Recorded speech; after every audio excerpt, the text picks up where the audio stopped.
কোরআনে কারীম পাঠ করতে গেলে করতে করতে যদি কেউ হঠাৎ থেমে যায়, সে থেমেটা যাওয়াটা যদি হয় কোনো অসুস্থতার কারণে, কোনো অস্বাভাবিক কজ দেখা দিয়েছে, সেজন্য ধরুন কেউ কোরআন তেলাওয়াত করতে করতে হঠাৎ অসুস্থ হয়ে পড়েছে, হঠাৎ তার কাশি এসেছে বা এরকম কোনো পরিস্থিতি তৈরি হয়েছে, তাহলে তো এটাই তার ইচ্ছার বাইরে। আর যদি ইচ্ছাকৃত কেউ হঠাৎ থেমে যায়, তাহলে সেক্ষেত্রে ঈমান যাওয়ার মতো কোনো বিষয় নয়। তবে কথার মাঝে এমন জায়গায় থামা উচিত নয় যে জায়গায় থামলে অর্থের বিকৃতি হতে পারে। ধরুন আপনি কোরআনে কারীমের তেলাওয়াত এর পাশাপাশি সাধারণ মানুষের সাথে যে কথাবার্তা আমরা বলি সেটাকে আপনি মিলিয়ে দেখুন।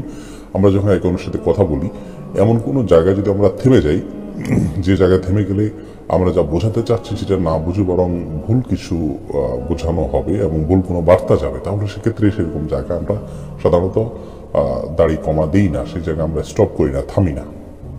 ঠিক তেমনি ভাবে মহান সৃষ্টিকর্তা আল্লাহ রাব্বুল আলামিনের কালাম যখন আমরা তেলাওয়াত করব, আমাদেরকে থামতে হবে এমন জায়গায় যেখানে আমাদেরকে থামা উচিত। ইচ্ছাকৃতভাবে যেখানে সেখানে থেমে যাওয়া উচিত নয়।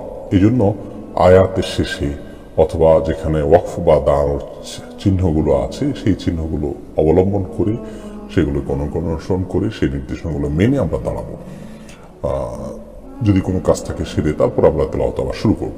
তারপরে যদি কেউ হঠাৎ করে মাঝপথে থেমে যায়, এর ফলে ঈমান চলে যাওয়ার ব্যাপারটি এমন নয়, অর্থ বিকৃত হয়ে গেল এবং এভাবে দাঁড়ানো উচিত নয়। অর্থাৎ কোরআনের প্রতি যে শিষ্টাচার, সেই শিষ্টাচারটা লঙ্ঘন হলো, অর্থাৎ এক্ষেত্রে ভুলের মাত্রাটা হলো এইটুকু। কিন্তু এর কারণে ঈমান চলে যাবে ব্যাপারটা এরকম নয়।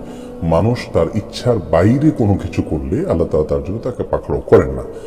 কারণ সাধ্যের বাইরে কোনো কিছু মানুষ করতে সক্ষম নয়, আর সাধ্যের বাইরে কোনো কিছু আল্লাহ তাআলা চাপিয়ে দেন না। লা ইউকাল্লিফুল্লাহু নাফসান ইল্লা উসআহা, মানুষকে আল্লাহ তাআলা সাধ্যের বাইরে কোনো কিছু করতে তাকে বাধ্য করেন না। এটা আল্লাহ তাআলার নির্দেশনা, এটা আল্লাহ তাআলার নিয়ম।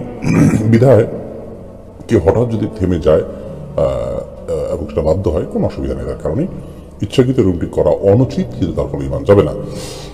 আর কোরআন কারীম সম্পূর্ণ পাঠ নিতে আরবি শিখতে কতদিন লাগবে, এটিকে আমরা দুই ভাগে ভাগ করতে পারি। একটা হলো কোরআন কারীমের আরবি পাঠ যেটা, আরবি মূল পাঠ যেটা, সেটি পড়তে শেখা।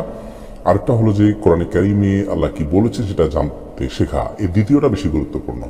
জানতে শেখার জন্য তো আসলে সময়টা ভ্যারি করবে, আপনি কত সময় দিচ্ছেন। কেউ চাইলে এক সপ্তাহ শেষ করে ফেলতে পারেন, কেউ চাইলে এক বছর শেষ করতে পারেন।